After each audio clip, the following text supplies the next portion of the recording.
അധ്യായം 7. ശലോമോൻ പ്രാർത്ഥിച്ചു കഴിഞ്ഞപ്പോൾ ആകാശത്തുനിന്ന് തീ ഇറങ്ങി ഹോമയാഗവും ഹനനയാഗവും ദഹിപ്പിച്ചു. യഹോവയുടെ തേജസ്സും ആലയത്തിൽ നിറഞ്ഞു. യഹോവയുടെ തേജസ് യഹോവയുടെ ആലയത്തിൽ നിറഞ്ഞിരിക്കുക കൊണ്ട് പുരോഹിതന്മാർക്ക് യഹോവയുടെ ആലയത്തിൽ കടക്കുവാൻ കഴിഞ്ഞില്ല. തീ ഇറങ്ങിയതും ആലയത്തിൽ യഹോവയുടെ തേജസ്സും ഇസ്രായേൽ മക്കളൊക്കെയും കണ്ടപ്പോൾ അവർ കൽക്കളത്തിൽ സാഷ്ടാംഗം വീണ് യഹോവയെ നമസ്കരിച്ചു. അവൻ നല്ലവനല്ലോ, അവൻ്റെ ദയ എന്നേക്കുമുള്ളത് എന്ന് ചൊല്ലി സ്തുതിച്ചു. പിന്നെ രാജാവും സർവ്വജനവും യഹോവയുടെ സന്നിധിയിൽ യാഗം കഴിച്ചു. ശലോമോൻ രാജാവ് 20,000 കാളയെയും 1,20,000 ആടിനെയും യാഗം കഴിച്ചു. ഇങ്ങനെ രാജാവും സർവ്വജനവും ദൈവാലയത്തെ പ്രതിഷ്ഠിച്ചു. പുരോഹിതന്മാർ തങ്ങളുടെ ഉദ്യോഗം അനുസരിച്ചും ലേവ്യർ അവൻ്റെ ദയ എന്നേക്കുമുള്ളത് എന്നിങ്ങനെ അവർ മുഖാന്തരം ദാവീദ് സ്തോത്രം ചെയ്ത സമയത്ത് യഹോവയെ സ്തുതിക്കുവാൻ ദാവീദ് രാജാവ് ഉണ്ടാക്കിയ യഹോവയുടെ വാദ്യങ്ങളോട് കൂടെയും നിന്നു. ഇസ്രായേലൊക്കെയും നിൽക്കെ പുരോഹിതന്മാർ അവരുടെ മുമ്പിൽ കാഹളം ഊതി. ശലോമോൻ ഉണ്ടാക്കിയിരുന്ന താമ്ര യാഗപീഠത്തിന്മേൽ ഹോമയാഗം, ഭോജനയാഗം, മേധസ് എന്നിവ കൊള്ളാതിരുന്നതുകൊണ്ട് ശലോമോൻ യഹോവയുടെ ആലയത്തിന് മുമ്പിലുള്ള പ്രാകാരത്തിൻ്റെ മധ്യഭാഗം ശുദ്ധീകരിച്ചു. അവിടെ ഹോമയാഗങ്ങളും സമാധാന യാഗങ്ങളും മേധസ്സും അർപ്പിച്ചു. ശലോമോനും ഹമാത്തിൻ്റെ അതിർമുതൽ മിസ്രയീം തോടുവരെയുള്ള എല്ലാ ഇസ്രയേലും ഏറ്റവും വലിയ സഭയായി ആ സമയത്ത് 7 ദിവസം ഉത്സവം ആചരിച്ചു. 8-ാം ദിവസം അവർ വിശുദ്ധ സഭായോഗം കൂടി. 7 ദിവസം അവർ യാഗപീഠ പ്രതിഷ്ഠ കൊണ്ടാടി. 7 ദിവസം ഉത്സവവും ആചരിച്ചു.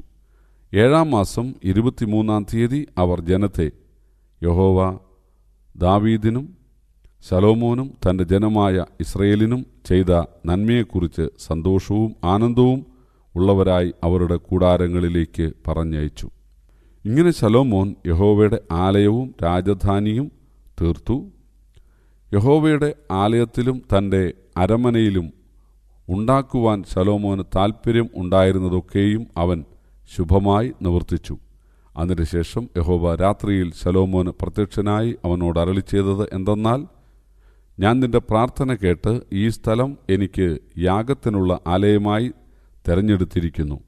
മഴ പെയ്യാതിരിക്കേണ്ടതിന് ഞാൻ ആകാശം അടയ്ക്കുകയോ ദേശത്തെ തിന്നുമുടിക്കേണ്ടതിന് വെട്ടുക്കിളിയോട് കൽപ്പിക്കുകയോ എൻ്റെ ജനത്തിൻ്റെ ഇടയിൽ മഹാമാരി വരുത്തുകയോ ചെയ്താൽ എൻ്റെ നാമം വിളിക്കപ്പെട്ടിരിക്കുന്ന എൻ്റെ ജനം തങ്ങളെ തന്നെ താഴ്ത്തി പ്രാർത്ഥിച്ചെൻ്റെ മുഖം അന്വേഷിച്ച് തങ്ങളുടെ ദുർമാർഗങ്ങളെ വിട്ടു തിരിയുമെങ്കിൽ ഞാൻ സ്വർഗത്തിൽ നിന്ന് കേട്ട് അവരുടെ പാപം ക്ഷമിച്ച് അവരുടെ ദേശത്തിന് സൗഖ്യം വരുത്തി കൊടുക്കും. ഈ സ്ഥലത്ത് കഴിക്കുന്ന പ്രാർത്ഥനയ്ക്ക് എൻ്റെ കണ്ണ് തുറന്നിരിക്കുകയും എൻ്റെ ചെവി ശ്രദ്ധിച്ചിരിക്കുകയും ചെയ്യും. എൻ്റെ നാമം ഈ ആലയത്തിൽ എന്നേക്കും ഇരിക്കേണ്ടതിന് ഞാനിപ്പോൾ അതിനെ തെരഞ്ഞെടുത്ത് വിശുദ്ധീകരിച്ചിരിക്കുന്നു. എൻ്റെ ദൃഷ്ടിയും എൻ്റെ ഹൃദയവും എല്ലായ്പ്പോഴും ഇവിടെ ഇരിക്കും. നീയോ നിന്റെ അപ്പനായ ദാവീദ് നടന്നതുപോലെ എൻ്റെ മുമ്പാകെ നടക്കുകയും ഞാൻ നിന്നോട് കൽപ്പിച്ചതുപോലെ ഒക്കെയും ചെയ്യുകയും എൻ്റെ ചട്ടങ്ങളും വിധികളും പ്രമാണിച്ച് നടക്കുകയും ചെയ്താൽ ഇസ്രയേലിൽ വാഴുവാൻ നിനക്കൊരു പുരുഷൻ ഇല്ലാതെ വരികയില്ല എന്ന് ഞാൻ നിന്റെ അപ്പനായ ദാവീദിനോട് ഒരു നിയമം ചെയ്തതുപോലെ ഞാൻ നിന്റെ രാജാസനത്തെ സ്ഥിരമാക്കും. എന്നാൽ നിങ്ങൾ തിരിഞ്ഞ് ഞാൻ നിങ്ങളുടെ മുമ്പിൽ വച്ചിരിക്കുന്ന എൻ്റെ ചട്ടങ്ങളും കൽപ്പനകളും ഉപേക്ഷിക്കുകയും ചെന്ന് അന്യദൈവങ്ങളെ സേവിച്ച് നമസ്കരിക്കുകയും ചെയ്താൽ ഞാൻ അവർക്ക് കൊടുത്ത എൻ്റെ ദേശത്തു നിന്ന് അവരെ പറിച്ചുകളയും. എൻ്റെ നാമത്തിനായി ഞാൻ വിശുദ്ധീകരിച്ചിരിക്കുന്ന ഈ ആലയത്തെയും ഞാൻ എൻ്റെ മുമ്പിൽ നിന്ന് നീക്കിക്കളഞ്ഞ് സകല ജാതികളുടെയും ഇടയിൽ ഒരു പഴഞ്ചൊല്ലും പരിഹാസവും ആക്കി തീർക്കും. ഈ ആലയം എത്ര ഉന്നതമായിരുന്നാലും കടന്നുപോകുന്ന ഏവനും അതിനെപ്പറ്റി സ്തംഭിച്ച് യഹോവ ഈ ദേശത്തിനും ഈ ആലയത്തിനും ഇങ്ങനെ വരുത്തുവാൻ സംഗതി എന്തെന്ന് ചോദിക്കും.